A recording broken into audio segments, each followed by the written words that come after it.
Come on. I was all ready to go, and then I don't want to be a Smurf. I was hoping to use this today. Come on. Oh, it double blinked. Work with me here. I don't think it's gonna go. That's a middle finger I was emoji really on that trying to screen, get it isn't to not that gonna work. Double birds. That liquor cabinet falls. We're in for a serious ride today. You should get one camera just monitoring Just that the watching whole that? time. Should I do a time lapse on my phone? Don't no. You Watch that thing You want to do bail. you want to do a slow mo on your phone for that one. Holy crap! Let's play the music. Which one is it? It's been so long. Press a button. This is the Okayest Hunter podcast. Never pass on shooter bucks, because that's just meat in the freezer. It's your tag. You hunt how you want. This is Okayest Hunter.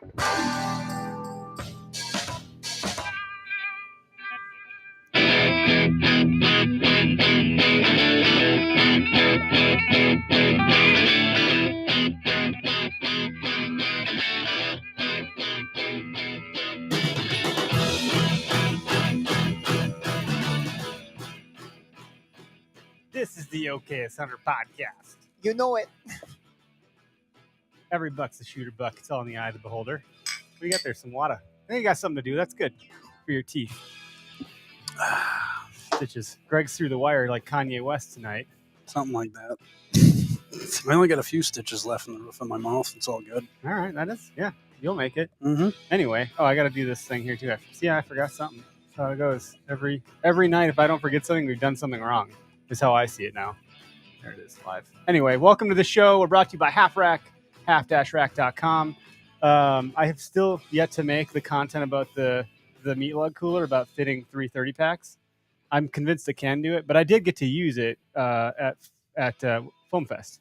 Holy crap! I was about to cross a wire with what I just did at work last week, and because I went from that to then I flew, and it's just Next day. Yeah, I'm actually finally now grounding myself, and it's been a whirlwind. Anywho, Half Rack. Use code OHP at checkout for 15% off, and you will not save 15% on your car insurance. But the meat lug is awesome. We got the hunter hangers going. I put my old bow, my previous bow that killed both these deer on the wall, which I'm very proud of, on the wall, right in front of my turkey fan. All fans right there. Is that what it's called? Is that the website? All fans. OnlyFans. OnlyFans? Yeah. Oh, well, that's actually what it's called. It looks good, man. It is, but it's different kinds of fans. Oh, my God. Is it getting hot in here? Should make that actual practical so you can cool her down. Woo! Big turkey fan. Holy crap. Anyway, so, yeah. Check those guys out. Lots of fun stuff going on. That is probably the newest product that's hit the market. But we gave away some of their bow wings. I think we gave away, I got the snack pack here. So if you want to put some food in there. A large box of the hunter hangers. A very large box of a lot of hunter hangers. I don't remember who won that, but they can hang anything they want. Yeah. Next year. They're addicting. You start putting one in, and next thing you know, you're I noticed. They're everywhere around You here. don't even realize you need It's them probably at what's all. holding his liquor shelf. He doesn't even up. have hangers in his closet That anymore. would It's just have hunter been hangers. probably more effective than what I did. Oh, hell. Yeah, anyway, and I did that very fast. So we should be very concerned about the liquor cabinet hanging in here all of a sudden. And I call it liquor cabinet. It's just an old, weird milk crate made out of flimsy wood that probably couldn't hold a fart, holding several pounds of Judging booze. by the voids in the crate, it's definitely not holding a whole lot of wind in. You would want to hunt out of that box blind. Anyway, check out our other partners and friends, latitudeoutdoors.com, code OHP. Saves you 15% off anything on the site now, I believe. And if that's not correct, I will try to get that corrected and let me know. If you're trying to check out, a lot of guys got to try out the saddle platform, or the saddle and the sticks, the Carbon Series Speed Sticks at Foam Fest. So Greg was there instructing people on what to do. So people actually got to shoot out of it, which is something you can't do at a trade show that I'm aware of. So Nope. this isn't like your... That was the goal. We're at a place where we can do it, get people up the tree, and get them feeling confident and safe, and take a few shots with their bow. Yep. You had a lot of people shooting. It seemed like. We had. I mean, you had a few people up there too, so I bet we had 15 people crawl in and out of that thing. Gus was swinging up there like a little monkey. My son he was shooting having a his blast. bow out of there. That was good. Yeah, everybody's enjoying testing out and playing some new products. Yeah, that method too. That's where it's at. Yep. I don't care Everybody, what anyone everybody says. really liked it. If you're gonna get It's one, just comfortable. get the method too. You got so much more adjustability, so much more like positions to reduce hip pinch and back pain and all the other things that might be going on when you're hanging from one of those things. All But, the positions you want. all the positions, yeah. Spartan Forge, they got lots of updates on deck. Bill's going to be a guest on the show at the end of the month, so stay tuned for that. We're going to cover off a bit of a show and tell episode, so I'm excited to hear all of the things dropping there because it's more than I'm aware of and can list, even if I was, because I'd probably F that up. But yeah, now that season's basically here, I've been putting a lot more time into the Spartan Forge app, as I'm sure a lot of us are, including yourself, Derek and Greg. You know it. Mhm. You guys are in the woods a lot. And then Go Wild, log of that time outside. If you're going to Hagen Trail Cams, if you're going to do scouting, if you're going to be listening to podcasts, all of that stuff is like things you can record on the Go Wild app and get you some points and save you some money. And I think saving money is pretty critical right now in our economy. So, any way you can, if all you got to do is post a couple things that you're going to post anyways, do it there where you have a better community of people that'll rally around what you're doing without slapping your wrist or saying something that's quote unquote offensive and canceling you. You can go there and not be canceled and you kind of earn some money in some ways, how I would put it. It's like an earn your own coupon system. Earn your own coupons. Yeah, that's it. That's what I got for the partnerships. Other than that, Foam Fest was a hit. Coupons.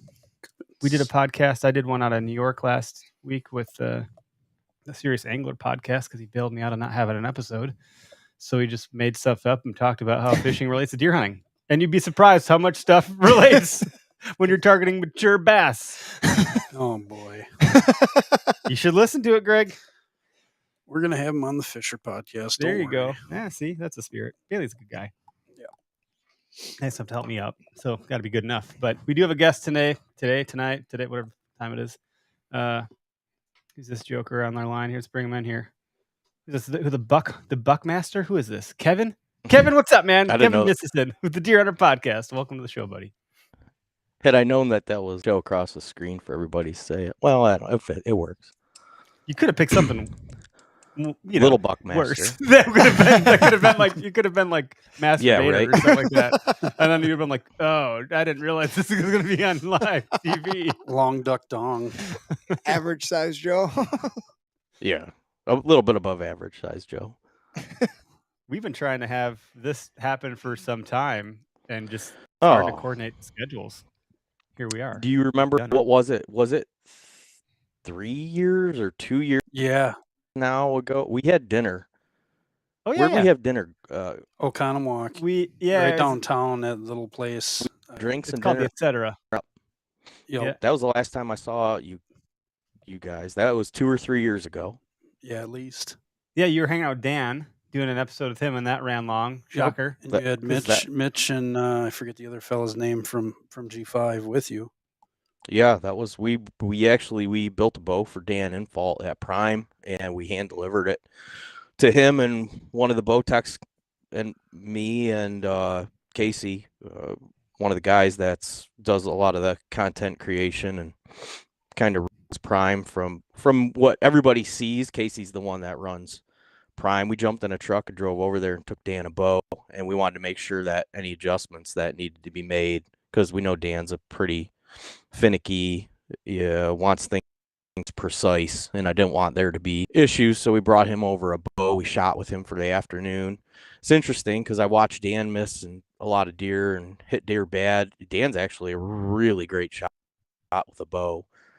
I just think can't see where he's admitted that publicly. It's affecting him as a deer hunter, but he's a great archer, which I wasn't expecting, just from what I've seen from Dan from a distance. But he ran late on that because we were going to try to do this with you guys too, right? We were all going to get together. And by the time we finished up with Dan, it was late, and we had drove a bunch and been tired, just go for dinner and drinks. But yeah, man, we've tried off and on unsuccessfully for years. Before that, you and I did one together when it was Where to Hunt days. I lived in a different house, and you and I got so drunk that I don't think either episode saw the light of day. I don't know what we talked about. I don't know.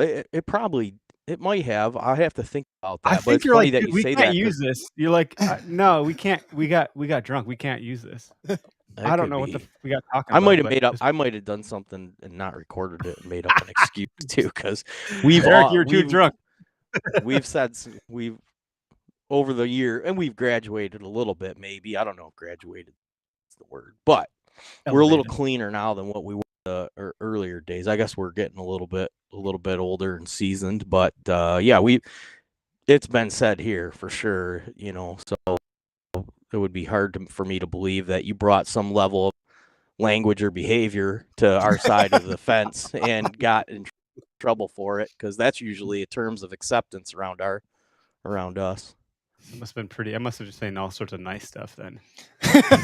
This guy's too nice. Get him out. You're not putting this episode out there. But we have actively been pursuing recording together for years, right? Yeah, we talk often. Greg. Mm-hmm. How long have we known each other?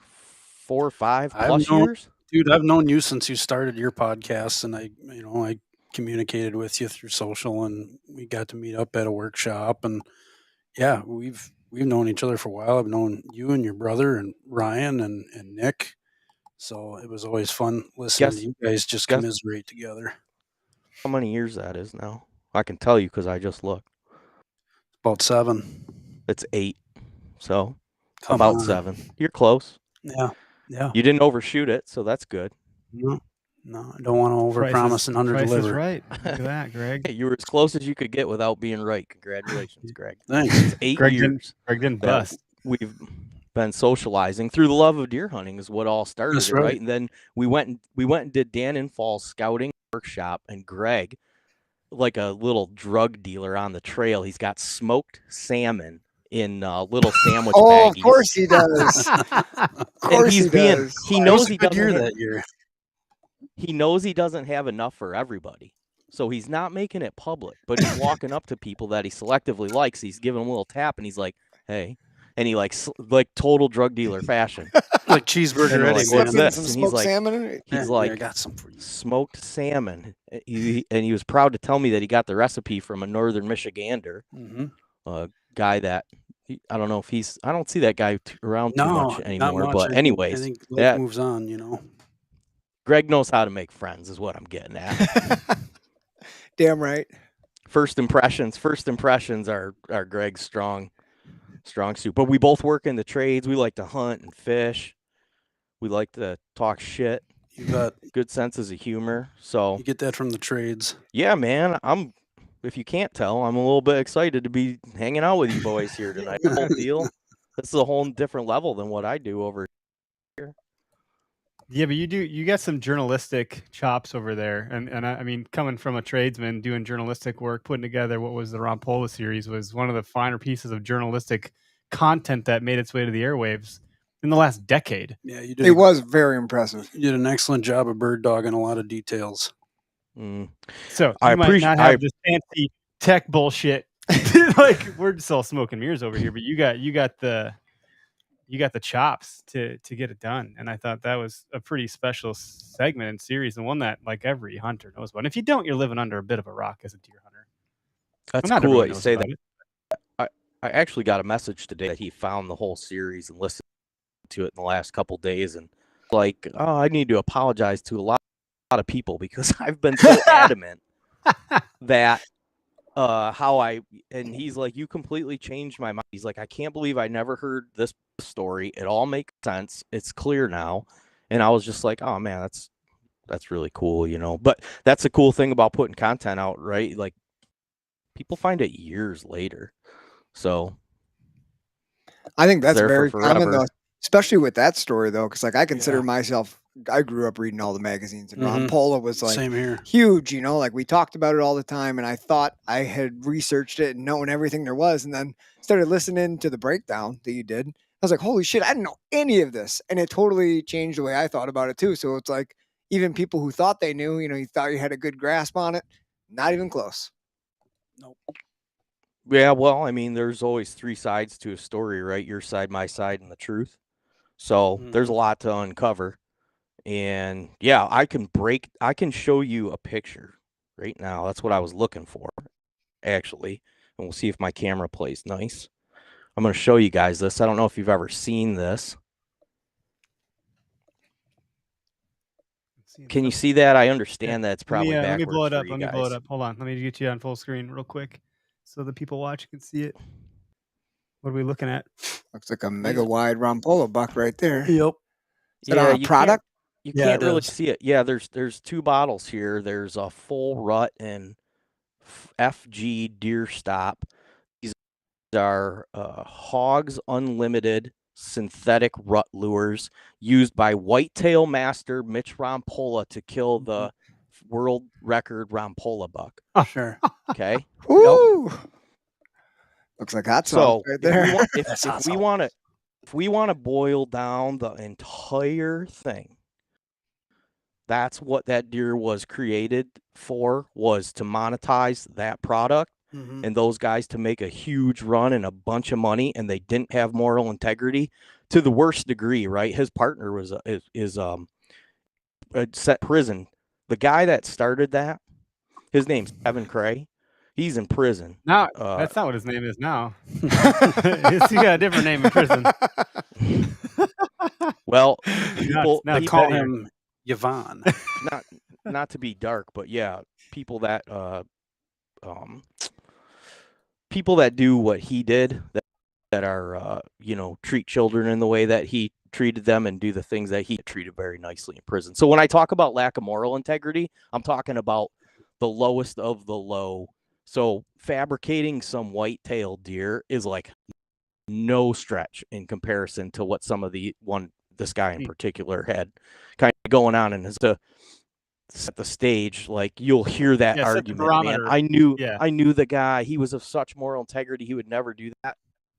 Well, I know the legal. You can search that guy's criminal record and see what he did and why he went to prison. So, long story short, those guys were running that operation. They fabricated that deer to promote and make a bunch of money, and the internet blew it up like they could have never expected. They didn't plan for that. They didn't. The year of that, though, what year was this? Because the internet is very different. This would have been pre-social media. This would have been like forum days, right? And email and AOL Messenger or something, probably. Yes. Mid to late 90s. But it traveled like, if it was just through forums, if deer hunting media at that point in time was in real good, it was real good. It was, growing rapidly. They thought it was going to be kind of, they just didn't anticipate how far and fast that would spread into what level. And the internet definitely played a part in it. And it definitely played all the part in figuring out actually what happened, because the images that they posted, he had a website too, right? It was RampolaWhitetails.com. So yeah, you're right in the traditional sense as it is now, that I don't think there was Facebook and Instagram, but he had a website. It was put in the site, and yeah, man, it spread like wildfire, and the pressure started to build that there was skepticism, and they basically got asked to produce proof. Knew they couldn't, and then it just went south from there. Crazy. It is crazy. So my office is 1.6 miles from Mitch's house. I drive by there often. I plan on, when I see him outside, Kevin, approaching him, introducing myself. Yeah, a little bit. Hey, you got to risk it to get the biscuit. That's right. When in Rome. I don't think that there's any, I'm driving by as a contractor. I'm going somewhere else. I'm not just going out of my way to drive past the guy's house, but I'm looking to see if I see him outside. And one of these times, if I see him outside, I'm going to stop by and say, hey, my name's Kevin. Nice to meet you. I wanted to talk about your deer and see what, who knows? I've been told so many times, people have told me things in like complete, like they're just so dead set that and how the way things are going to go, and then I go and do it anyway, and it's not how it goes at all. So even though everybody's basically said there's no chance the guy's going to talk to you, I always think there's a chance. So anyways, Mitch's house is like a little bit dilapidated and ran down. There's sheets over the windows, but his lawn is manicured, and so I know he's going outside and at least mowing his lawn. Nice. So yeah, anyways, We'll see if we can get him on the podcast here at some point. And if he wants to talk You about, definitely missed your calling as a journalist. You could have totally been a journalist. Kevin's going to be out there slinging fertilizer on that lawn to get it growing faster, get him out there more, up your odds of running. don't give into him. away my strategies because that's what I was thinking I was going to do is A guy with that pull up Malort. in a service van. Pull up in a service van and ask him if he placed a service call. I was a little confused on the address, and we'll just, You're having a problem with your septic, aren't you? Yeah, he's full of 'Cause shit. you're Is full what of it shit. is. That's wild. No, we were on the working class, or they were on ours, or it was both. But I don't remember on whose it came because to me it was all one episode. I can't differentiate. But you were. It was on their. It was on their. It was on theirs. Yeah. yeah, their okay. end. Yeah, that's right. And they're like, you guys, you Wisconsin Northerners, don't you believe? And Greg and I are like, not really. No. And a lot of that came from what I listened to and I heard your stuff, but also I'd explained there was some Instagram account. I think it's called the Ron Pola Buck Instagram Yeah. account, and they just Yeah, post I did random see shit that. all the time. Mm-hmm. And they had like this, the nose of the deer compared to a nose of these two noses are very different on these two deer, even in the studio, like drastically. And they said every deer has a different pattern on its snout that is uniquely theirs. Like we have a fingerprint. And I was like, I didn't know that. I never would have noticed that ever. And then they compared Yeah. like one small buck to the Ron Pola buck, and it was like the identical marking, but totally different antlers. And I was like, holy shit. And that was about as much proof as I needed to like seal the deal. That was the last piece of information I could have like The but I'm old not- nose print. I don't know if that's just the way the true. antlers, how flat the forehead the rest is. of it, yeah. I mean, everything looks. And at the end of off. the day, if you could prove something, why wouldn't you? Like you just would prove it. You just put it to bed and be like, leave me alone. Here it is. Yeah, absolutely. You're right about that. If you had the proof, you just wouldn't tolerate people not accepting it. I don't think. Yeah, there was actually, after I had taxidermist on, there was a taxidermist that reached out to me, and he said, actually, I believe that two of the deer that he has pictures of cape. So I think that's the same thing that you're saying. And then my friend Aaron Blasey, he had a guy on that talked about it being the same cape, and it was like, okay, yes, that they. And Mitch was a amateur taxidermist. Like, Mhm. so come on, man, come on. I mean, if that right there isn't the biggest red flag, like, yeah, I just practice my own taxidermy. It's like, and I shoot all these record deer out of areas that The most insanely wide He deer shot- ever. We gotta be Yeah. careful because Derek here, as an art teacher and sculptor, he does antler repair. And so, Derek, you could probably speak to a little bit of like how difficult it is to color match and mold and sculpt and all that. And like, I'm willing to bet if you had eyes on it, you could probably. Well, it's you know, hard to have it- some it's input. hard to do well, but there's people who do it well and there's people who do it sloppy, and you can tell, especially when somebody calls it out that one's not real. All of a sudden, you start noticing things. But a lot of times, on first glimpse, like with the Ron Pola buck, when that came out, people saw photos.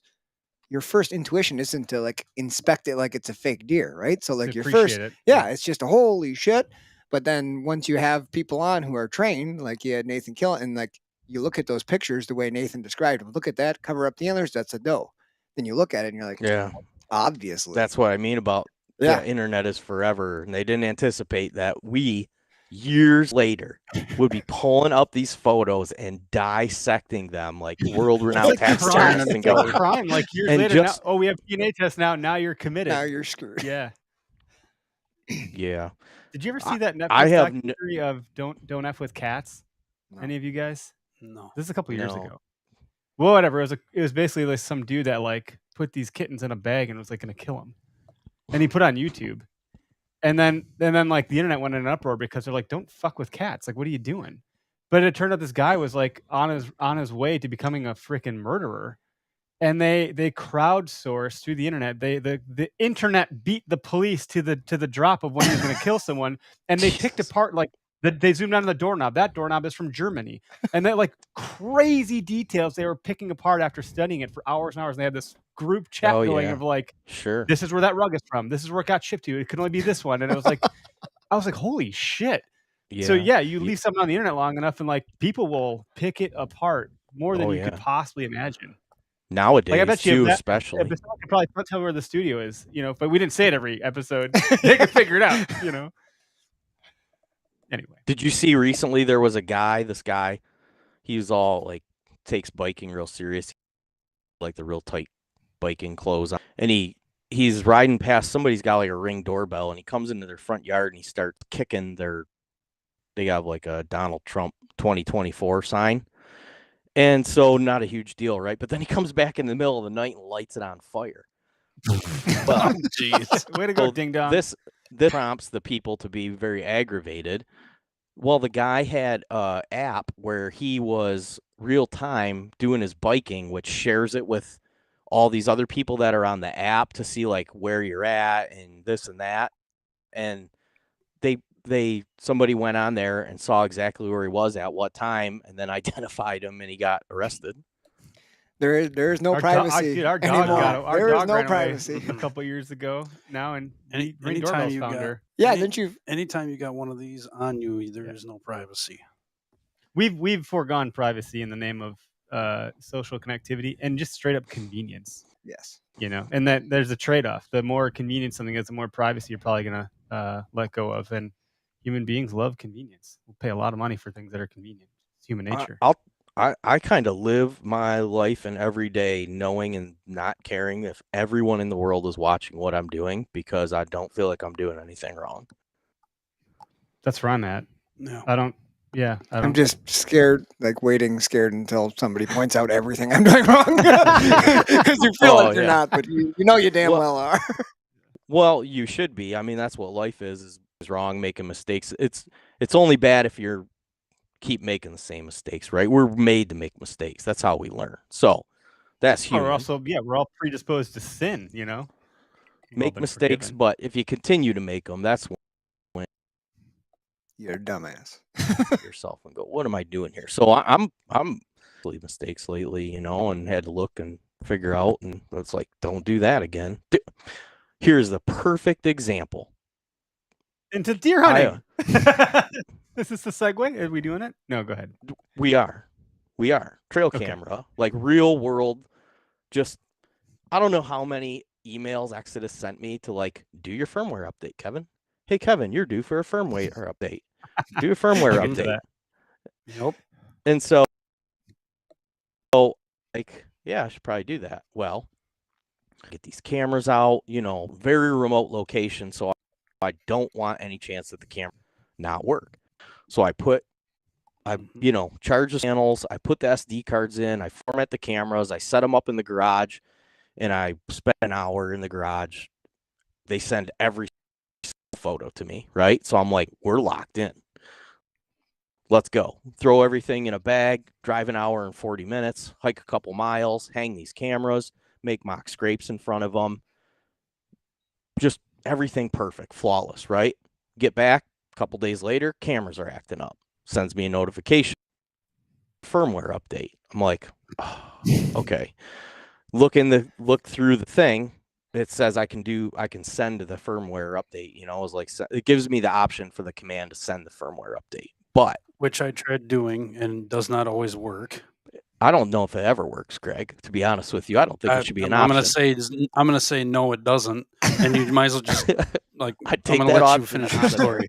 Take it right out of there. No, so don't even do it. Don't even think about it. I sent firmware over the air to 3 cameras and locked them dead. So I thought I was just going to go to these cameras yesterday. I brought formatted SD, loaded the firmware on them. I read everything to do. I had this awesome plan drawn up. Okay, big deal. Set me back. I'm going to refresh my scrapes. I'm going to swap out SD cards anyways, because I'm assuming that they're just not transmitting photos, that I'm going to have all the data that I wanted over the course anyway. So I'm not too bent out of shape, right? But I get to the first one, it won't turn on. It won't do anything. I'm like, oh, God, this is what they were about. And my nightmare. This is my nightmare. Then I went to the same thing. So I ended up having to pull out of the woods. I didn't bring other cameras with me.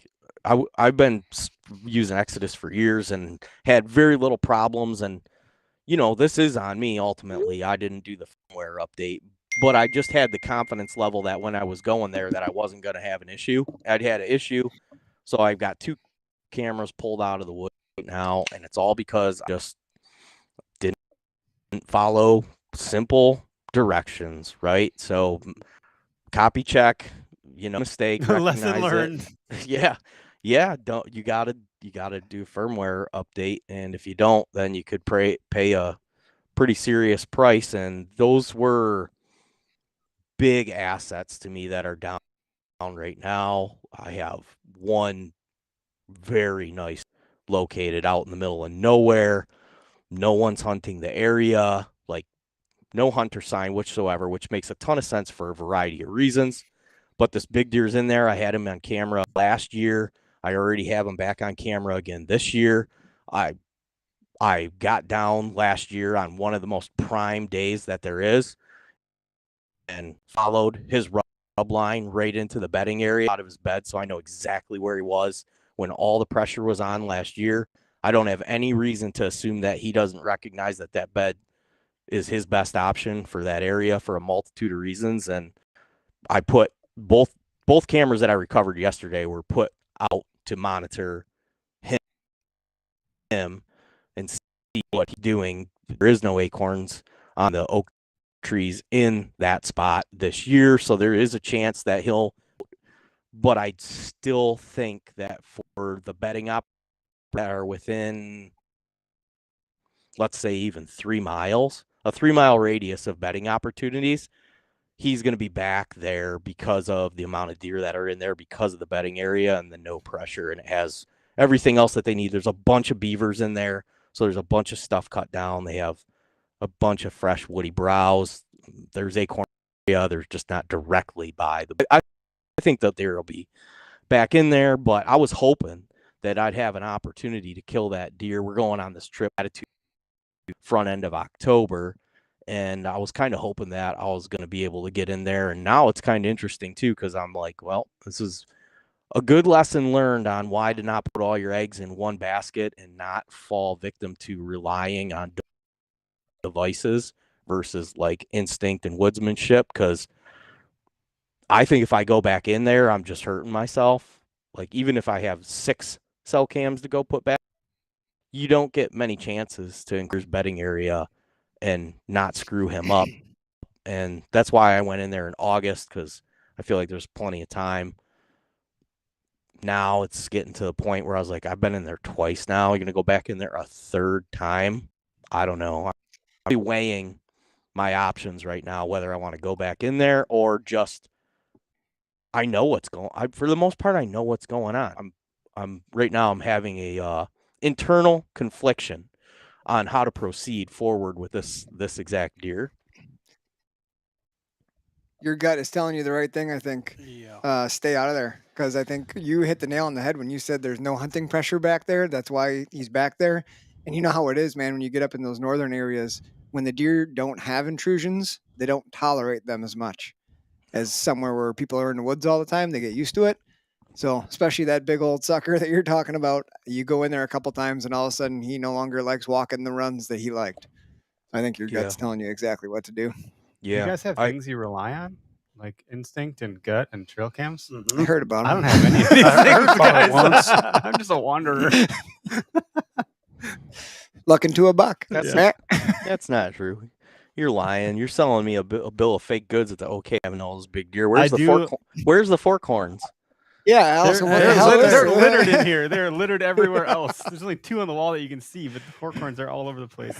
You know, I'm getting if you mixed watch signals. any of the, yeah, well, that's probably because I rely on luck, and suddenly these things can change in a moment's notice. But No, you're picking things up every year. Yeah, sure. You know. I'm trying to say it's very, very humble because I don't know. But if you haven't watched the OKS Hunter show on YouTube or Carbon, you want to see what lack of confidence looks like. You'll see it plain as day. So, and I'm not, and it just is what it is. Like I'm like, man, I wish someone else was with me to confirm that I'm like thinking the right way. The number of times I call Greg and Derek, and like, guys, there's times this is what I'm seeing, and they're like, stay there, that's it. But look, a couple times you've gone with me, I send you into a spot, into a general area, you're pretty close, and then you wouldn't have had the experience if you didn't take it upon yourself to do it the way you wanted to do it, or felt that it needed to be done. And and I can be that asshole that says, well, Eric, I'd have done it this way, but whatever. you make your own luck. Yeah, if you told me to do something, I'd say, well, that's not right anyway, so it wouldn't matter. I just No. destined to fuck it up. Hey, By the way, what if it was right? What if you did get well, I don't get know. that big Well, one? I've had some opportunities. Yeah. Breckenridge is really good, by the way. Well, yeah, it's that snow melt water. Is that glacier what it water. is? Oh, that's one that says That's glacier their stuff? that's their That's right. little All claim to right. flame. Oh, yeah, Breckenridge. That's like a ski resort or something, isn't it? Yeah, Colorado. That's Bumble Tears. That's what it is. Got it. Anyway, Kevin, mistakes. You make them, you learn your lesson. And now that'll be interesting. I think if you go in blind, you're going to have a unique experience that could be a little bit more impressionable. You're not going to have that instant gratification every time your phone goes off though either, and it'll be just that much better. You won't be expecting it if it does happen. Yeah. Derek, you got Well, you got a anybody similar- that's maybe oh, go ahead. Oh, I was just going to say anybody that's defending, like I hear guys maybe get a little bit perturbed when cell cams are brought up, like, oh, they're not that big of an advantage. Well, like that out in the place like that, it's a huge advantage because you don't get many opportunities. Like I said, I've gone in there twice now. The cell cam kind of eliminates that. The presence of hunting pressure, like Group because I can watch. Yeah, it develops, and then in real time I can move on that. And I'm driving. There's 3 hours, but well, that's probably exaggeration. 2.5. There's 2.5 hours of travel between all the areas that I hunt. So it's a long way, and I'm usually pretty calculated about it. I spend my time and where I go, right? And like Greg just said, you get that locked up feeling and data back to you, and you're like, yeah, he's there and he's doing this, and I'm going to go in, and it's just a huge advantage, man. But also to what Greg's saying, like it is, there's like been in the last couple of years a movement of, whether people want to admit it or not, publicly you're going to get a little more credit right now. It's just how the temperature is if you kill a deer on public land versus private land.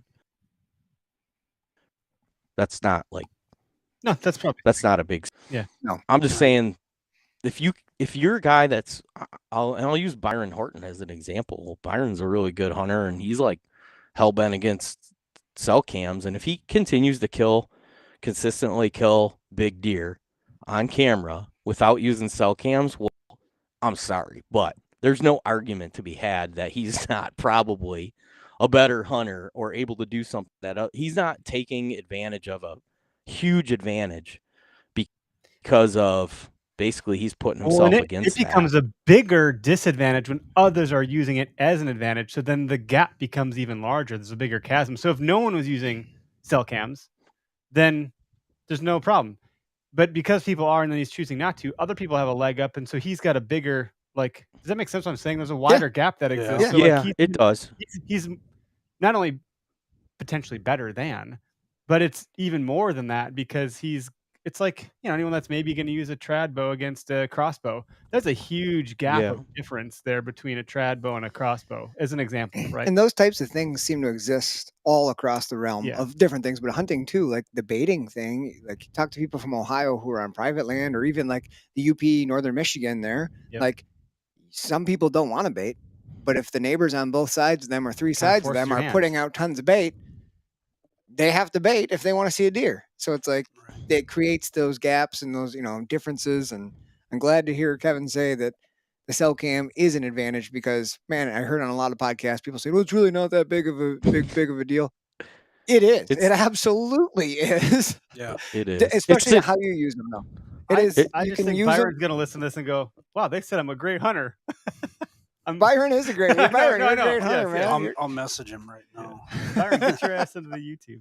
We got some other people in the comments. It is situational. Like if you're hunting a farm and that deer's not getting pressured and there's no real variables, and you can just put a camera up and pinpoint exactly what that deer's doing and move in on that pattern. Like, I'm sorry, but late season, if you leave a big deer alone all hunting season and let him get into December and give him the best food source and you run a cell cam on it, you can pattern that deer almost to the minute and go in and kill that deer. Like, I have seen that so consistently. But you also have to have, like I said, no variables. Meant to be said for what we're doing, trekking around mobile or, public land, doing mobile hunting, that it's just slowing you down. And look at the amount of resources and time that I just spent fiddling around with that camera. I could have been scouting new places. I'm just going to use Jared Scheffler. And I'll leave it at that, right? Like, guy, just all he does is drop the hammer on giant deer. Frickin' no cameras, never gets in a tree, does all the shit that we're told not to do, and none of the stuff that we're sold to do, and just wrecks the biggest deer all over consistently, right? So there is an argument to be had too that, like, man, where's your attention and focus going to? You and can I used a lot of resources up. Yeah. And he's using his resources on walking many miles. The other resource that doesn't play into that, and that you just mentioned, is the time resource. Scheffler's running around all fall. This is what he does. You know what I mean? Day after day after day, he's glassing, he's looking. The cameras, for guys like us, when we can't be in the woods and we're working 5 days a It's a week and you have compensation for kids. time. Yeah. So we're not nearly as effective. And that time value variable is gigantic. And people don't tend to talk about that. But you look up at all these guys who are killing big deer all the time. A lot of these guys spend a lot of days in the woods, more than 10 or 12, like most of us. It's the biggest part of their job. That's the lifestyle they chose. Time Yeah, is the it's one awesome. thing you can't replace as a resource to get into it. And so, like, the working class, they're like, Eric, what's your goal? It's like, I don't have a goal. I don't know. But, like, what am I going to be I realistic? think they were like, a little pissed about that. No, a little miffed. Like, dude. Well, no, I thought choose Kurt something. was like, wow, thanks for being honest about that. Because I was like, well, I got to live in reality. I can't. Do you know how many people on social, Kevin and fellas, just pre-assume, do this assuming judgment, cast judgment ahead of time to be like, well, then quit bitching about not getting big deer. I'm like, whoa, I'm not bitching. Who's bitching? They're casting this narrative ahead of time and to cover off on an audience. I think there are people that bitch, but we're not those people. No. And I wanted to make it very abundantly clear that I am not bitching about not getting big bucks. But I also know that that's not like a realistic expectation for me, because I have had zero planning or preparation into scouting or trail cams or patterning or any of that stuff. It's like, I'm just going to bounce around different public properties and scout my way in, hunt hot sign, and hope for the best. And whatever the hell buck I see is going to be the first time I've ever seen that buck ever in my entire life. And I'm going to have a gut reaction, and I'm probably going to let something fly because I'm going to be freaking jacked. That's kick ass. And that's it for me. Like, that's There's nothing wrong with that. And so, everyone's got different goals. Derek, he's out here putting cams on the biggest deer I've ever seen in my entire life. And I'm like, holy shit. But I can't have that same expectation. The guy's in the woods every week. It's just a different caliber. So everyone's got to kind of play their own hunt and pay attention to what they have in their own purview. And there's a lot of ways to slice the cat. You got your grandpa that'll smoke a pack a day in the stand. And you got some guy wearing all Sitka with an Ozonics unit. They each got their way of doing stuff. And if that's what works and that's what you think did the trick for you, then some people might swear by the cigarette, some people might swear by the Ozonics unit. In either case, Doesn't that matter. ain't the thing. It's a whole bunch of things, I don't know. This is a fun topic because it's 1,000 things. I'd like to sit in the woods and set up an Ozonics and have you sit 15 yards downwind of me and have me start cheating a couple ducks. And it'll smell that, right? Right. We could do a real simple study. I don't think there's any denying that it works. I just think that you're in an uncontrolled environment. You got it works. So like I think in ozone is a dry wash bag. Controlled environment. Yeah, and I think it works in that environment too, but only to a certain degree. Like the technology itself does what it says it does, but is it doing it at a magnitude that is totally like you'd have to cover up on a couple of those things probably. Anyway, that's like a whole different thing. But then you got guys that smoke cigarettes or they're chiefing, whatever the hell they're doing out in the woods. You could just get a brownie, I guess. Then you got to worry about smoking anything. But in any event, then you're seeing stuff in the woods that probably ain't a deer. That's how Sasquatch is born. Could be more entertaining than what you were going to see if you didn't take it. Our Sasquatch episode is one of the favorite episodes. People tell us all the time. Unreal. Which is Unreal. Well, a couple things about the time thing. I wanted to maybe comment on that. People say that the cell cams are too expensive, and I what do you value your time at? Because like you just said, Right. if I don't have to drive an hour and 40 minutes each way to recover that data, and I'm getting it in real time, and I know the camera's working, I'm running a solar panel, so I'm not buying batteries, I'm not swapping out SD cards. I just bought inexpensive SD cards, right? They're $15 a piece. If you are swapping cards, you got to have 2 cards for every camera. That stuff all I couldn't run cameras in that fashion anymore. My budget only allows for me to run a handful of cell cams on solar panels. That's all I can afford to do. The time and the money is too valuable for me for other endeavors, right? It's just deer hunting. It's not like, and we can go into that. I think some of what Oh, I Kurt love was- that you just said it's just deer hunting. That's my favorite thing I've heard. And at the end of the day, it's a deer, guys, and it represents so much more. But when you distill it down, it's a deer that get hit by a car all the time. Like, but that's like, yeah, I don't know. Well, yeah, and you put so much. You're not going to war. You like put all this pressure on yourself or whatever, like some people do, but no one else gives a shit. No, they don't. No They don't give a one shit cares. if you shot one or not. No one really cares. Like everyone cares Yeah, about this. I know Derek got one last year. How big was it? It was Who big. knows? I don't know. Who won the Super Bowl last year. I don't care. Doesn't I don't matter. remember anymore. Nobody cares. Well, how did that last episode, that finale season go? Don't remember anymore. Don't care. Like, it matters in the moment to you as you're living in that moment. That's as far as it matters. Yep. Beyond that, dude, everyone cares about the pimple on their own face. They're too busy looking in the mirror at that than they are about the one on yours. Whether it's a deer or a pimple, it's the same damn thing. And if they're looking at the one on yours, they need to mind their own effing business and find some something guys- else to do. Some guys will look at your deer's nose and they'll fingerprint that. They might. And they'll tell you verify that it ain't against wrong. other That ones. is a- They'll face ID it with their iPhone. Oh, That's right. a fucking fake deer. Can I do that? That motherfucker? That motherfucker ain't real. Can we get a picture of her on Pull-a-Buck with that lady on the airplane? You might have to. That motherfucker he ain't real. He ain't that would real. be I'm a telling good- you. Sorry. Okay, I gotta stop. That's my favorite video. That's a great idea. And And that's something that Eric, you could execute at a high level. Is that me? He could. Very well. He could. Yes. It doesn't turn off. Your wheels Perfect. will be turning for the next 20 minutes. Yeah. How you're gonna do this? He's twitching. His The fingers already ding getting you heard itchy. before was me sending myself a text message of Oh, an idea man, I my had. phone's over there though. I just want you to send me the native file when it's done so I can share it, because that is perfect. I'll just give it to you. You can do it. Yeah. Oh, Nice. that's great. That's awesome. The other thing that I was thinking about, about it being here, about the conversation that, and I could never imagine pointing blame at anyone else for me not achieving my goals as a deer hunter. As a grown man, I think that's inexcusable.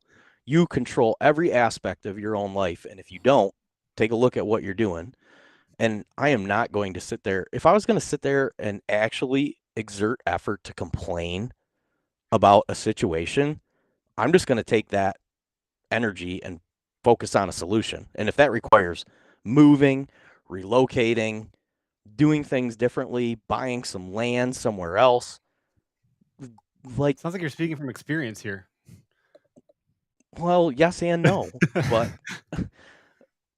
I just couldn't imagine complaining about something and not continuing to do so. It makes no I'm not sense gonna to throw me. my wife And under the bus here, but sometimes I can't just listen and I gotta present a solution. I'm just gonna throw that Clearly, out because you there. just cut Kevin off for the 30th time. yeah, that's what I do. I'm sorry. Jackass.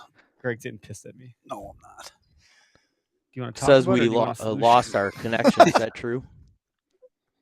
There we go. Mm, Can you still hear me? hear you. No, you're there. I Okay, don't know. good. Yeah, good. yeah, I can All hear right. you. I You're just good. had a little thing that said what Kurt was talking about, and I hear this conversation. What he maybe fails to recognize is he's like, there's guys that go to work every day that build race cars.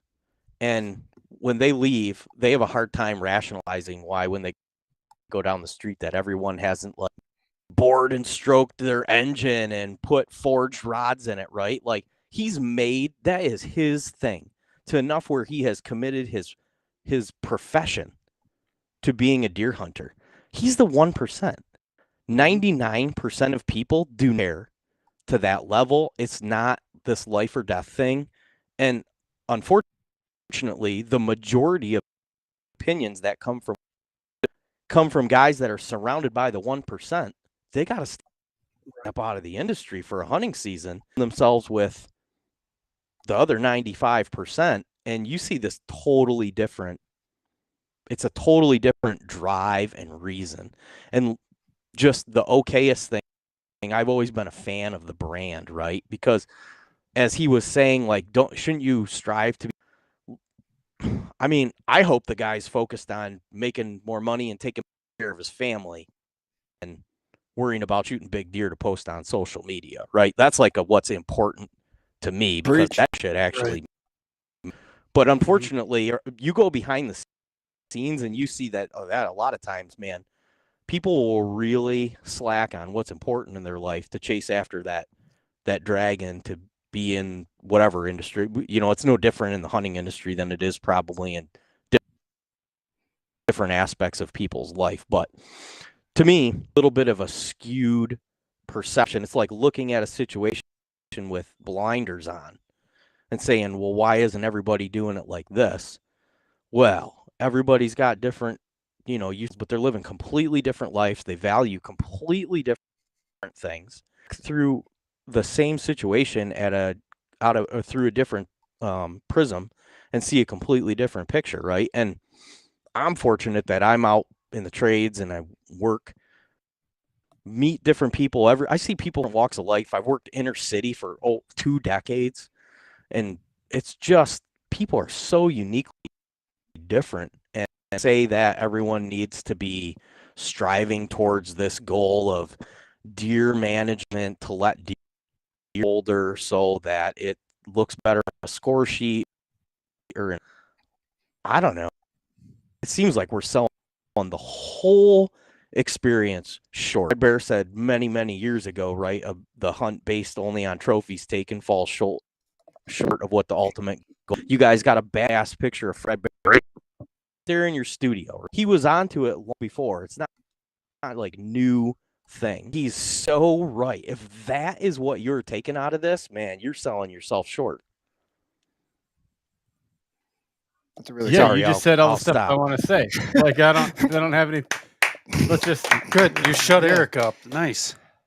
You guys want to say, Greg? All I could think about, Kevin, you did a great job just explaining that whole idea. But all I could think about is, like, you ever drive through like the neighborhood where it's like maybe not a great neighborhood, trailer homes, and like you see all the kids' toys are all over the place, and like the parent pulls in some like really expensive, stupid car, and they just like picked up a bunch of packs of cigarettes, but they're pulling into the shitty house where their kids are running around. You know what I mean? They don't have what they need, but here they've stuck their money in this area that's like doing everything you can to get this deer for social media, but you're really neglecting like these other problems. This is your only way. And those are the people you hear, your keyboard warriors you always talk about, right? Defending everything to the nth degree because that's how they're finding their escape. Well, this assumption that so, we play hard on social, and by play hard, I mean, like, we dive into comments, we respond to people, we tease at arguments. And I try to be an exemplar in that, like, I always want to set the best example by being the example. And an exemplar, the term exemplar means being the best possible example you can be of the thing you're trying to do. So it's the whole quote of like,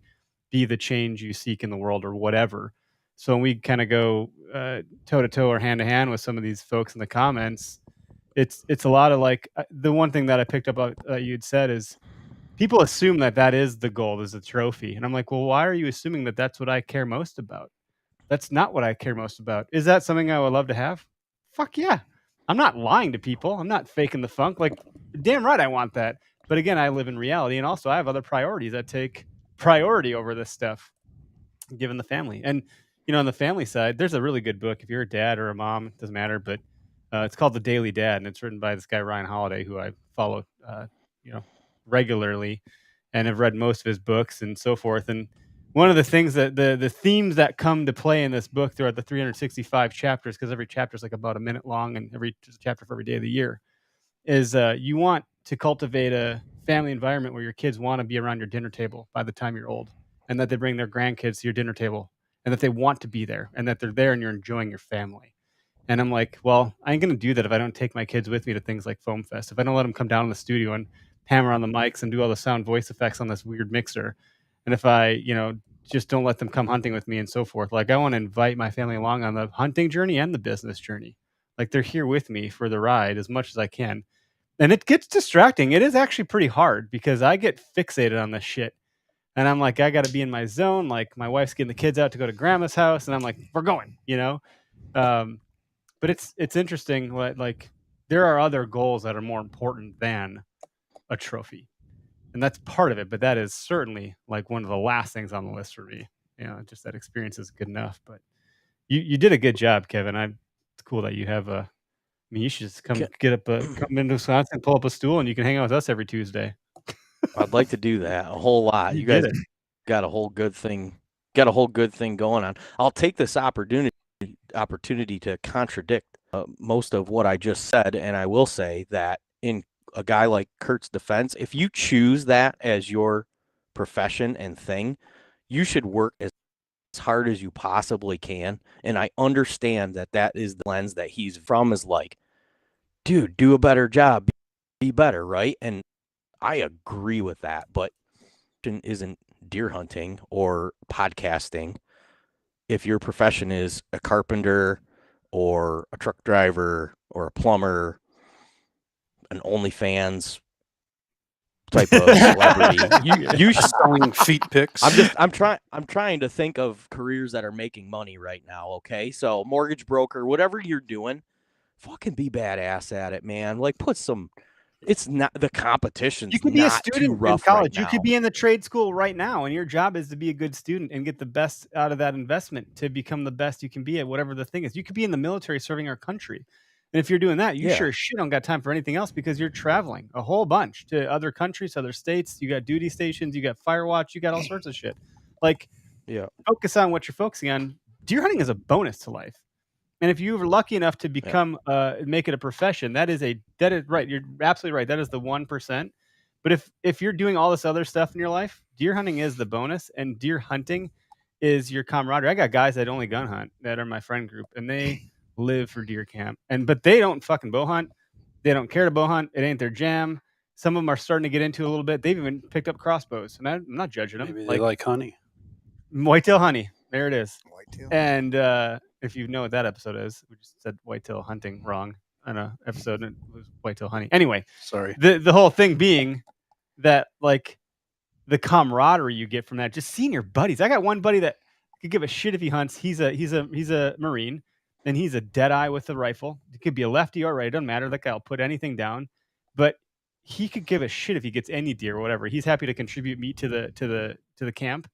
But by the end, you met him, Greg. Oh, yeah. He's like, I just want to put a big fat dip in my mouth, man. That's all I give a shit about. I want to put a dip in my mouth, get drunk with the fellas, and then I'll poop in the woods, and maybe I'll shoot a deer, and that's it. Like, life is good. Yeah. Where did my camera go? What the hell is this all about? Anyway, I think I've mentioned this before, but it was kind of refreshing when I moved down here. My second year down here, at the school that I'm at currently. So coming from northern Wisconsin up in Peshtigo, like all the kids hunted. Like they got the week off of school for gun deer season. Like it was a thing. Like everybody did it. So you talk to kids in the weeks before gun season here, and they were, oh, I got this buck and this, but we're going after this one. They all had plans, and you talk to them. And then after moving down here to southern Wisconsin, it was like far less people kind of have that mindset. There's still a lot basketball season, but it's just different. And I was talking to one of the teachers in my building during our lunch duty, and he said, "Oh, are you excited for deer hunting coming up, about gun season?" "Oh yeah, I am." And I was talking to him, and he's like, "Yeah, I'm already going down to the library." He's like, "Every year I go check out a good book, and that's probably my favorite part of deer season is seeing my cousins. And sometimes I don't even bring my gun to the deer stand. I just sit there in the sun, and I like to read." I was like, "This is different." Yeah. But it's kind of refreshing. Like here, you know what I mean? Like this guy says he didn't even bring a gun with him. He just goes, sits in the blind with his orange and reads a book. And that's Sounds what it like is. my dad. He loves, Sounds he like looks my forward dad. to it every year. Yeah. Well, once you get like the journeys of the hunter's journeys, right? You have your sportsman, you have your limit out stage. You're shooting everything you can. You got your weapon of choice stage. I forget the names of the stages. I'm 2 bourbons deep now, so I'm not remember everything. But this concept of like if eventually you get to the sportsman stage, and at that point you've killed all the mature deer. You've done a great job. You got a trophy room. You got freezer full of different types of game meat, and you're kind of just good. Like it's an elevated experience. Now you're going to trad. Maybe you're bringing a DSLR or a camera with you. Like you have a different objective in the woods at that point. I think we go through these stages, much like a lion would, and a lion eventually just dies. At some point, it's not going to be the badass it was. It's going to be old, decrepit, and the freaking hyenas are going to eat it for lunch. And you had his moment. Like at some point, you're in your stride. So I think that challenge and those goals are important to have, but till my kids are grown, man, I don't know that I'm going to get to that because I just care too much about being a dad than a Good for you. big whitetail killer. I don't know. Gus asked me. What did he say? Gus asked me last week. He said, "Dad, are we going to go out deer hunting again?" And I was like, "Do you wanna?" Yeah. And I was like, "Cool." He's like, "We're going to get a buck this time." I was like, "All right, dude. Let's go to the next level of the stages. Let's do it." Yeah. Was he 7? 6.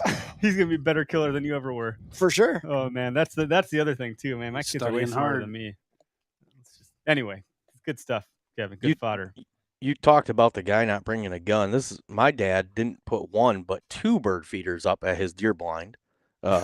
He put a bird feeder and a suet feeder so that he could just sit there and watch birds all day. And I was like, you know what? This is actually a great strategy. Like, you get that one squirrel and you're like, oh, that squirrel better get the fuck off my bird feeder. Little did people know, but this is actually tactic talk. Tactic for eradicating boredom in the stand.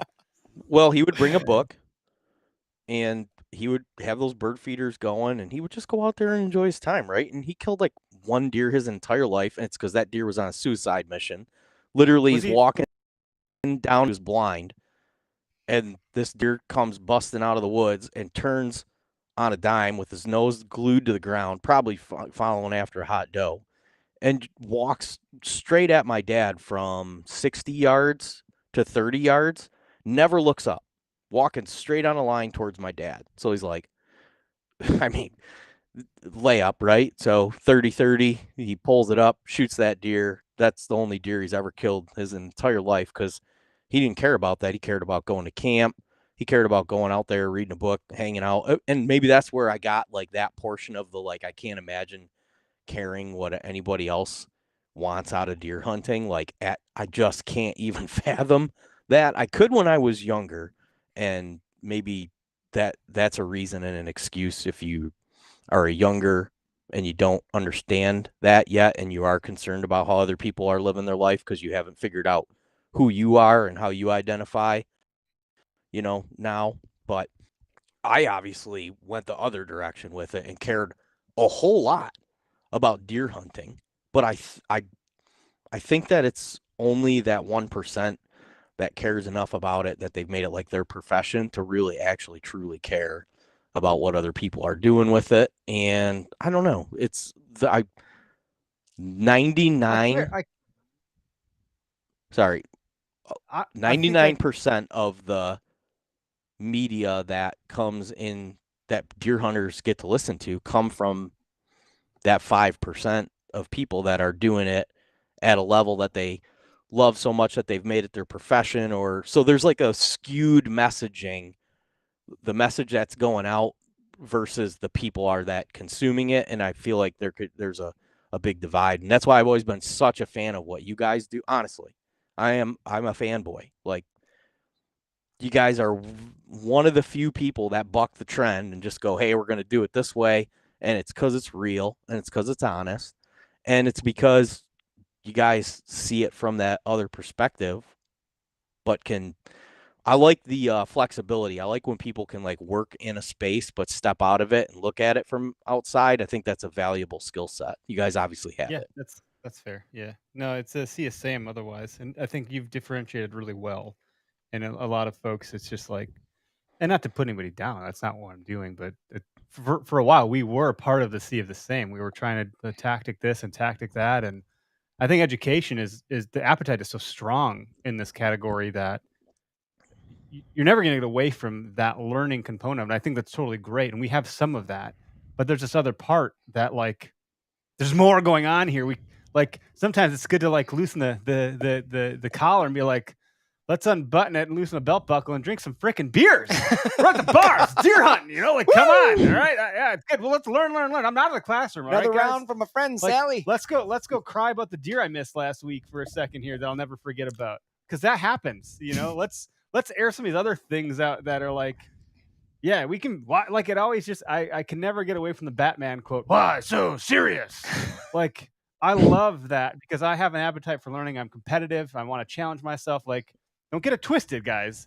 I'm also trying to like reach some heights of some shit, but like I always like just having a good time, And you should never let like your goal of doing that or your ambition of doing it like dictate how you are to others, right? Correct. Like that's like hold yourself to a high expectation, but you don't. That doesn't mean you have to hold other people to that expectation. Impress that onto others. No, you can't. And I saw that at a really young age, up in the national forest at the one spot that I had killed some nice deer, and it's a popular parking spot. It's a gated road, and the one year there was a whole bunch of trucks.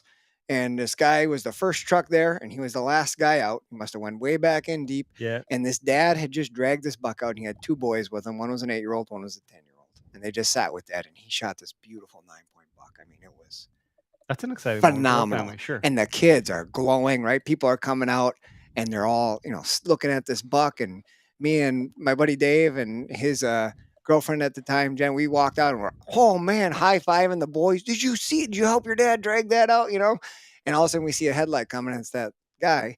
And that guy walks up and says, you got to be fucking kidding me.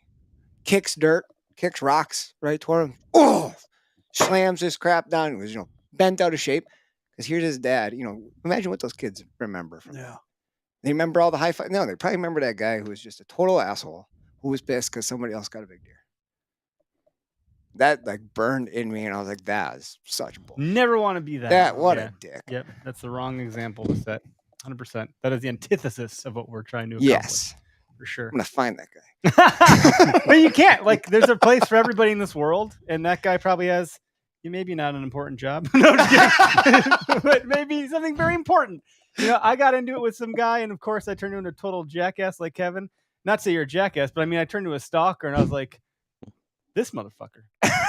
He lives in Texas. He's a pilot for this airline. I went deep. I was like, I'm on LinkedIn, I'm on Instagram, I'm on Facebook. I found him because I was pissed. Because I get pissed, but I like also then try to transcend it, and I was like, okay, there's room in the world for assholes too, because this guy's clearly flying people to different destinations. That is his job and destination. Whereas like, provocation. I don't know whatever word I'm trying to say here. That's his evocation. What's the vocation? Vocation. That's the word. Jesus Christ. Come on, thesaurus. Okayest everything in my life. Anyway, I was like, yeah, okay, this guy, there's a need for this person in the world too, even if he's an asshole.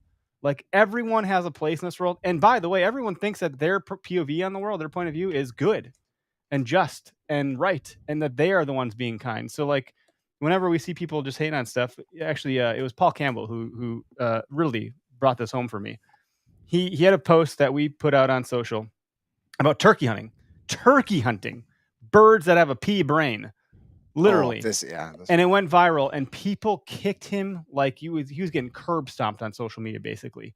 And I'm like, Jesus Christ, man, you're going viral, but not in a great way. I'm really sorry. I didn't anticipate this happening to you. And he goes, no, man, it's okay. It just means that they're passionate about turkey hunting and they care about it. And I was like, what? Dude, you just like stoicked me. Like, what? Holy shit. What a great demeanor and perspective. He was like happy to see that people were pissed because it meant that they cared about it. And he's like, it's okay. They just care a lot about this. And I'm like, so people are getting pissed about deer hunting, about this, that, and the other thing, because they think that is what's right and just and true and good and kind in their world. They don't realize that our perspective, like when Kurt had asked, like, don't you think you're just promoting shooting spikes? And I'm like, well, shit, I guess that's what some people think we're doing here. That ain't the case. But if like you believe that, I could see how you're pissed at us, Anyway, should probably bring this plane in for a landing. You've built an okayest empire, Eric. I've had a lot of help. That was perfect. You do have good help. No, you're doing a great job. Greg is secretly just handing salmon out to everybody on the internet. I got some salmon. Message me. Hey, it took us over an hour for me to get the delay figured out, so I apologize about that. But I got it figured out, I think, now. A little bit of a delay on the in internet between us. Yeah, it is. It's our fault though. The delay is our problem. I gotta fix it, but we can only make so many investments in the studio every year. I get scolded for spending too much money. Well, I know that Greg shared some images or videos with me today. Greg's all over some big deer, and I imagine maybe you other guys are. You guys jacked up for, I mean, man, when do you guys open pretty quick here, right? 16th. Yeah, it's Very coming. soon. It's coming pretty quick. Yeah. So I don't get too jacked up about those deer because those deer, they're in locations where many people can hunt them, and I'm not the only one that knows about them. I know that for a fact, but it's still pretty cool to see them, and get video and get pictures of them. But and that's part of the hobby too, right? We got a group thread growing. Yeah, that's like it's there's some pretty awesome deer on those. A lot of cool velvet footage, but at the end of the day, I might not see any of those deer. Or I might have one encounter with them at the end of the year. Just like I had last year. I had that really awesome deer. I had some footage from the landowner, and then I got a couple pictures of him verifying he was alive and he was there, and went in, had my one chance at him, and I screwed it up. So it can change real fast. Yeah, well, don't ever Go ahead. Go ahead. I was just gonna say, don't ever discredit any of the video and photo information that you have, because seeing big deer behave in that manner is you're gonna learn a lot from their behaviors on what some of that video, especially the video. I've set all my SD cameras to video, 30 seconds. Yep. Yeah, the direction they're coming in, the direction they're headed, all of it. Just their behavior. Yeah. How their approach and everything. And for most people, like for guys who get a few cameras out and get some summer action, you've gotten some awesome stuff. Oh, yeah. Like enthusiasm is always at an all-time high leading into the season. You know what I mean? Like whether you're pretty realistic with your expectations, I feel like, but everybody has the best laid plans. And Kevin, you were talking about chasing that huge one, like your brain's running 1,000,000 miles an hour, and then season opens, you get your ass kicked a few times and sets you back to reality. Yep. But that enthusiasm going into season, I always just burn up with it. I love it. I can't wait for it. And I got 1,000,000 schemes in my head of what I'm going to do. And it all goes to shit, but I'm excited for it. Let's learn some new stuff. Did you guys see the post I put out today?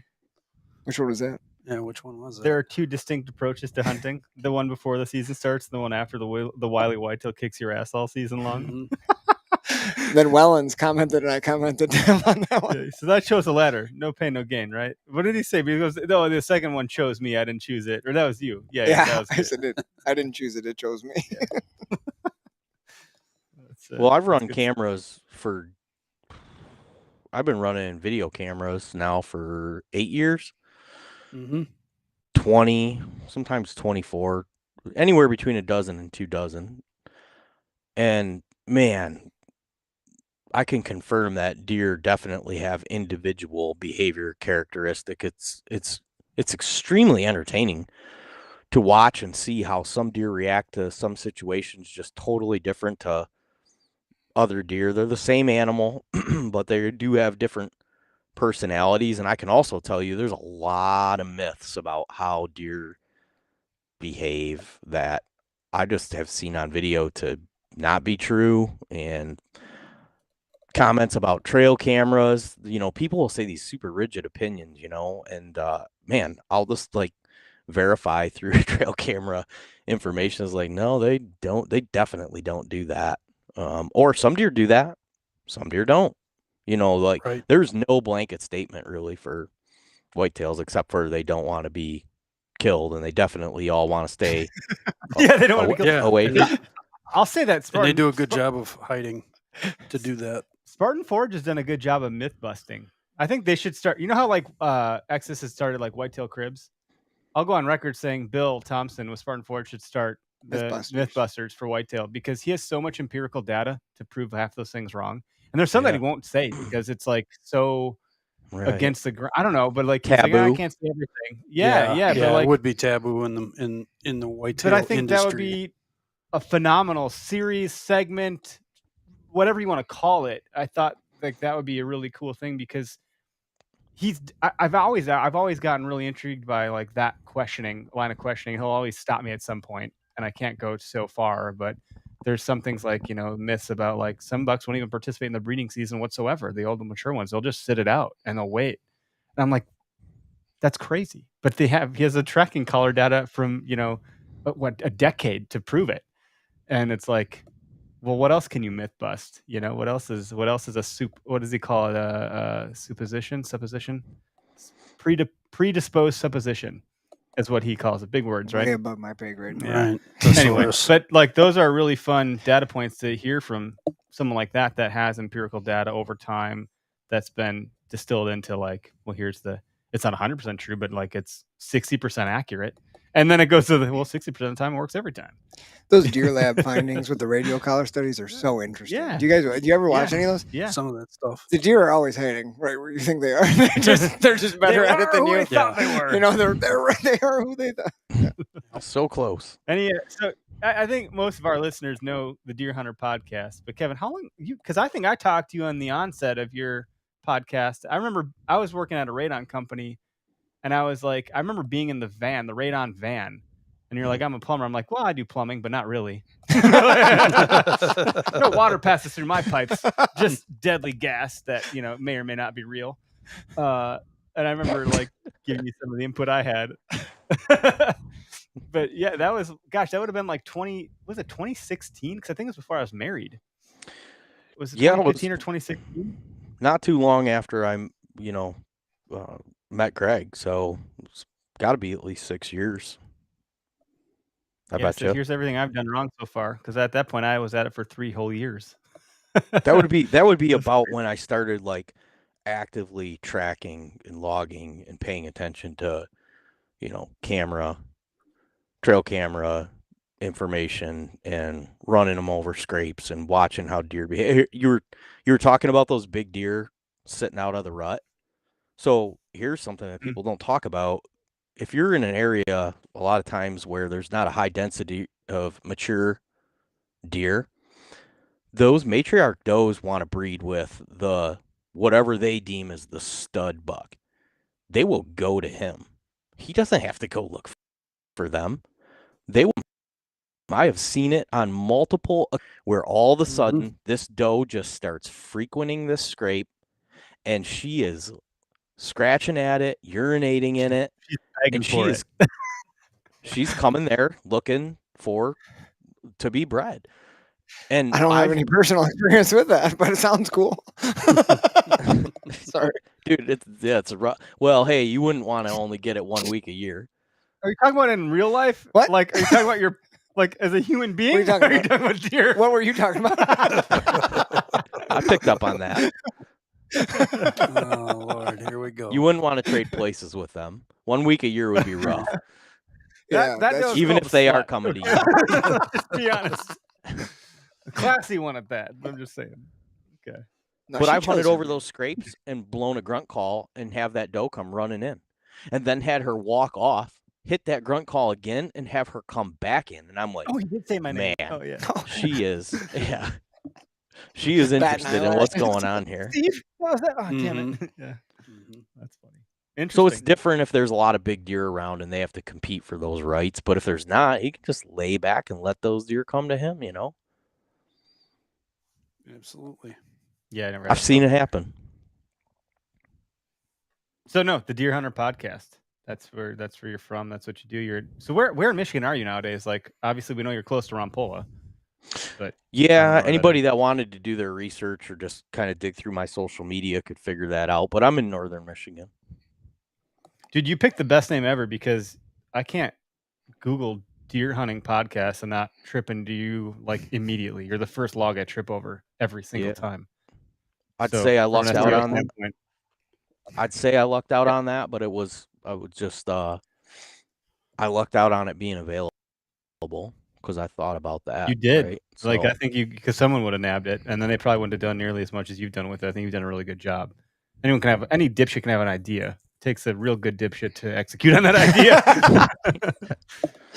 yeah, I appreciate that, man. It's been a struggle. I've spent a lot of time.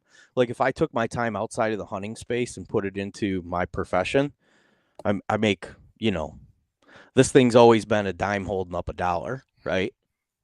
And as I get older and I have a family, my time is very valuable to me. And I think that's good because I put that perspective out that, like, I value everybody's time just immensely, right?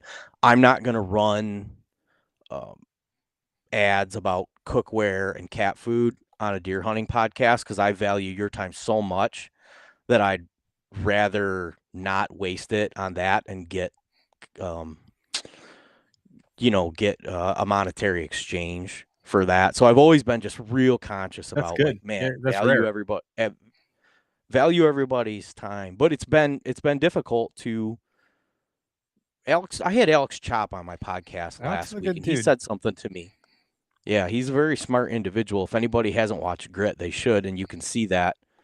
Well, he's a unique personality, right? Very humble I haven't too. seen anybody been able to narrate a piece of hunting content as good as Steven Ranella until Alex Chop started Alex doing Chop. it. He does a great He job. does. Chopping It's it up. pretty rare territory. And I bet you if I asked him that question, I bet you he'd tell you that he was influenced by Steven Ranella because he's a very honest man. But he said something to me when we were talking, and he said, one of the things I value about you is that you value the experience over, all the other stuff. And I said, I appreciate you saying that because the industry doesn't. That is not what drives. Right. That is not what drives sales. It's just not the big deer and the good looking faces. That's what drives sales, right? So Results haven't- over pressing. Oh yeah, you're right. No, I haven't been- I've seen how the pudding is made, man. And once you realize the arbitrage that exists, it's hard to unsee it. It is, So- and it's hard to navigate too because if you want to passionately spend time in this space, you do have to figure out how to monetize it, right? So what I've done over the last couple of years is, and I'm finally just wrapping up like a whole 5-year project on developing a product, which I think is going to kind of help me close that gap and get over Is that why that you asked for my hurdle. address the other day? Yeah, it is. Yeah, I want to send Okay, so you it's not guys. to be creepy. Time you mow your lawn. What? I fertilize my front yard, but keep doing it because it needs it. Yeah, Hey, yeah. you want my address for fertilizer? I'll send it to you. Kevin's going to the lawn care business. I'm kidding. I'm pretty Sorry, sure I'll that let you don't have. We got a have a- joke. That's how it is. I can't help it. I'm pretty sure you don't have a VPN, and I could track you down in 30 seconds if I wanted to. Yeah, no, you could. This is open. This is an open network. So but you gave me your address, so you made it even easier. So, but with that said, yeah, I'm going to send you guys some of this that I've been working on, and I'm excited to see. Obviously, Greg is a Greg's our big proponent guy. of running trail cameras and using scrapes and things of that nature, and so I'm pretty excited about that, and that's what I've been having going on in the background. Everything else that I got going on, we've been developing a synthetic scrape system. Been working on it for like 5 years, kind of like, I didn't even know that I was working on it, but I was working on it, if that makes sense. Mhm. So unconsciously, that's the word I was looking for. Unconsciously, I've been working on this thing for 5-6 years, but consciously the last 2 years, I really been cranking at it, and I'm like, oh, I want to get this figured out. And it really stemmed from frustration out of using other products that I just felt like there's no way the people that make this product use it, or they would have addressed this problem. Interesting. And it's so frustrating that I'm going to try to figure out how to do this so that this problem doesn't exist. And the last thing I ever want, like I was talking about value in people's time, right? I never want to sell a fake bill of goods. So I wanted to make sure that You're it was not going to put something the that I wrong could. buck on it, are you? Oh, wouldn't that? If things start going the wrong direction, I'll be scrambling. So there I was. Elbows Yeah. deep. I've thought about years about recreating that photo and just like putting my face in it. AI could do it for you now. Like you could just go do it. I'm sure Eric Go can to, figure go out to a way to Midjourney. do I'll it. do it for you tonight. I'll go to midjourney.com. It'll be done. Well, Kevin, just instantly with you saying you're developing this new scrape system, and then all of a sudden that cell cam issue feels a little bit bigger now that you've explained that product that had Yeah. some great product photos. Yeah. Sorry. No, man. that's Yeah. a long. That's a long well, play. The long play is hard. People lack patience. We got some long play stuff happening behind the scenes too, man, and I'm excited for that stuff to debut. But it's not on the product side. Like I'm not an engineer. I'm not smart enough to figure all that shit out. I know my lane. And I'm gonna stay in it, and I'm gonna stay in it really tightly because I've recognized my strengths and I know my weaknesses all too well. And we all got our demons, and my demons talk to me about my weaknesses every goddamn day. So, they get a lot of exercise in my head, but it's good that you recognize your strengths and you've been working on some for some time. I'm excited to see it. Yeah. Well, I was bummed about that whole thing, but I'm fortunate that I've built a good network and have a lot of good friends, and you guys included, right? As like, I want to get this stuff out to you and get your guys' feedback and like see people have success with it and just organically say that this is a thing that I feel like can be a real value to especially bow hunters, right? I've found out in the last couple of years as I've tried to introduce new people into hunting, and we're starting to bring the kids into it. When we were younger, we baited, and you guys may or may not. I don't remember. know. Can you still bait deer in My Wisconsin? dad and I poured apple juice on trees. In addition to the apple piles, we on public land in the northern woods of Wisconsin, Nicolay, you could bait. I don't know when this was, when I was in high school. I had to lug fucking buckets of apples out into the north woods with my dad, which was harder than carrying groceries with my mom at a young age. So I was like, this is familiar but different. And then he's got jugs of apple juice that we're like literally spraying on tree, like we're just shaking around all these goddamn trees. And meanwhile, the next morning, I'm going out to the stand, fearing my life that a bear is going to be there, just licking trees for apple. I'm like, why don't you bring some fucking honey while we're at it? For fuck's sake! I'm swearing a lot right now because there's a lot of fear in those days. I can tell you're amped up. I was so terrified of bears. I remember being at my aunt's house. This is like my brain is like an 11-year-old kid. Being at my aunt's house, she has these giant red oak trees in her backyard, and they're raining acorns on the deck. And I was like, "What are you gonna do with these acorns?" She's like, "What do you mean?" I was like, "Can I pick these?" She's like, "Please." And I'm like filling up 5-gallon buckets of acorns. Dad, we're gonna bring these up north, bait the deer. That's hilarious. There's nothing. Yeah, there's nothing that I haven't tried or done. Like from all of that, right? Between the deer lures have always and how many scent intrigued me. wicks get left the in wafers the woods. and the Deer I think I'm cocaine. not allowed to hunt with those Yeah. wafers. Hang it, bury it, light it. There's a million different things. Buck Yeah, jam. Smoke Buck it. jam, incense, Yeah, they No, do. that'd be They've got really everybody's gotten very creative, right? But sky dumps. Sky dumps. that's a we real thing. can't That's not made up. we can't bait here any longer in Michigan, and depending on what side of the fence you fall on, if that's a good or a bad thing, man, I'm telling you, for being a young bow hunter, to being able to place a bait at 15 to 20 yards and know the exact distance and know when that deer comes in, it's going to be distracted in some capacity. What a great opportunity as a bow hunter versus being out in, if you're just out in a big tract of timber and you're like, yeah, we know the deer are going to walk through here, but it's great to have a pinpoint spot that you know the known distance as a deer hunter, and you know that deer is going to walk. If that's through here, like you project that it's gonna stop and investigate that a little bit. And if you do a good scrape with leaves in the trees and they start rubbing their face in that, it makes a little bit, and they get temporarily distracted. Sometimes they even stretch out for you, right? And like elongate their vital zone. Dude, there's no better opportunity as a bow hunter. And if you're trying to get young kids or first-time hunters like set up in a situation to be like, hey, they're probably going to stop right here. And right here is 15 yards. And we've practiced that. And we've practiced that. And we've practiced that. I think it's a very valuable tool that, all the time the scrape content comes out, it's all about targeting big mature deer. And I think that is one of the better strategies for that as well. It's got to be played completely different, but there's also something to be said for just targeting any deer and having something in front of you that you know that the deer is going to stop and investigate and be drawn to a little bit, especially as a bow hunter.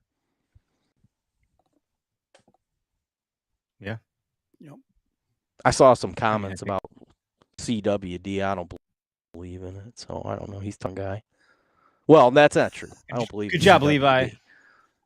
Know your audience. Jesus Christ, get the hell out of here. I'm just kidding. We like Levi. I fully understand. that. Levi was just sending.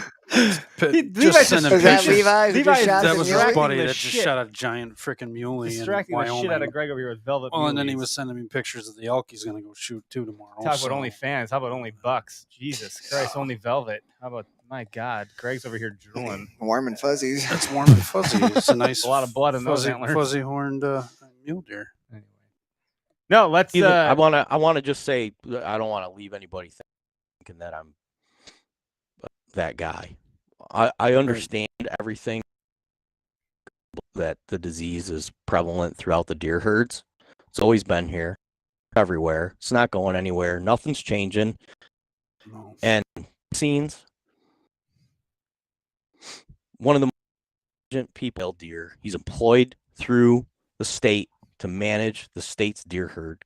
Told me behind the scenes, no amount of money or regulations or effort will change 1% of what CWD does to deer and through the deer herd. And it's of my belief that anybody that tells you otherwise is on the side of creating funding dollars for. Well, I mean, you can't kill these prions. Like, it's a whole different topic, but like, Yeah, the things are impenetrable. Like, what do you do? Once it's in the dirt, it's there. You mitigate it. Every We fawn can try to born do our afterwards dent, is but, going like, to get it. It's just ludicrous how resilient It's about as effective as eliminating spikes from Michigan's deer herd to create 10-pointers. Management bug. Yeah, it's about that effective. It's good stuff. It's not. So it's deerhunter.com. Well, we just learned Kevin? a hard lesson. You can't even manage a cold, right, or a virus. So to be able to manage a prion in the wild. In the wild. Let's just think about what we're doing and talking about here. And Greg's like, yeah, we gotta shut him down. He's getting freaking crazy. He's saying all the crazy stuff he thought he might say after we started drinking beer. No, come on. He hasn't had enough beer yet. We're good. No way. No way. Fuck's sake. I want some of that whiskey. This stuff is good. The Breckenridge is smooth. I like it. We would put a dent in this bottle. It's actually a little too good. Yeah, I'm gonna have some. Made a bumble when we switch to your podcast, we're gonna pour up some more. We're gonna get some new ice cubes in here. I need a little glass of water. Eric's gonna have to borrow some of my clothes for school tomorrow. I'm gonna sleep over here, bud. Tell Dane, me and him are gonna be bunk buddies. Oh, there you go. Oh, Lord. No, it's deerhunterpodcast.com. If you haven't heard of it, you're living under a rock, just like the Ron Pola Buck. You've heard of it. And if you haven't listened to the Ron Pola Buck series, go check out It's a great the search. investigative work that Kevin did. It's awesome. It's very entertaining and well done. I'm really looking really forward to the good. episode when you rap tackle him in his front lawn and hold him down. Have someone bring a questions. video camera, Kevin, when you do it, because I want to see what happens. Well, with interest rates how they are right now, I'm not going to knock anybody living under a rock. So, but with that That's true. said, yeah, it's deerhunterpodcast.com. The product launch. I don't know when you're releasing this, but we're recording this. Well, this is Tonight. live. Yeah, this is It's obviously released live. now, but then it'll be out tonight. Yeah. Oh, wow. Yeah, you're right on it. So it's September 5th, Tuesday. Our product launch really is this Friday. The website is active. It's dh3. Piggybacked off of deerhunterpodcast.com. There's limited inventory to get up and running on everything myself. So it's one SKU. It's the branch catalyst and the full spectrum synthetic urine. They're both 8-ounce bottles. They come in a bag. They'll do 4 to 8 scrapes depending on how, liberal or conservative. Yeah, depending on how you want to apply it. It's $39.99 for the 2 bottles sent to you. And the website is live right now. I didn't think guys could, but apparently they're placing orders.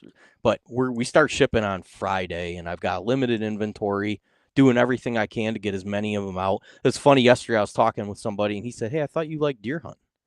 I said, "Yeah, I love it." He said, "And why in the world would you create a deer hunting product?" He goes, "You're not going to be able to deer hunt for shit anymore." That's the thing, man. That is the thing. Well, I hope business is good for you, but I also hope you get some time to go chase that big buck if that's what you want to do. I will, man. It's all about balance, right? So that's it. You find the balance, select the portion of the pie that you want to allocate to what you're doing, figure out how you want to live your life, and move forward with that strategy, and prioritize and execute. Yep. Absolutely. Thanks for being on our show. Yeah, absolutely. So what are we going to do? We're going to take a little break here for a minute, and we're going to flip. I'm going to end the live stream. Yeah, I'll end the live stream. I'll end the recording, and then we'll take a quick intermission. We're going to take a pee break. We can fill up on drinks, whatever we got to do. We'll come back into a different session, and then we'll rip it on yours. I'll send you the files at the end. So good stuff. Thanks for being our guest tonight. Yeah, thanks for having me. I really appreciated it, guys. And let's not wait 8 years to do it again. I'll try not to get as drunk as I did last time. That's good. All right. Thanks for tuning in, folks. You'll see this in podcast land later this evening. See ya.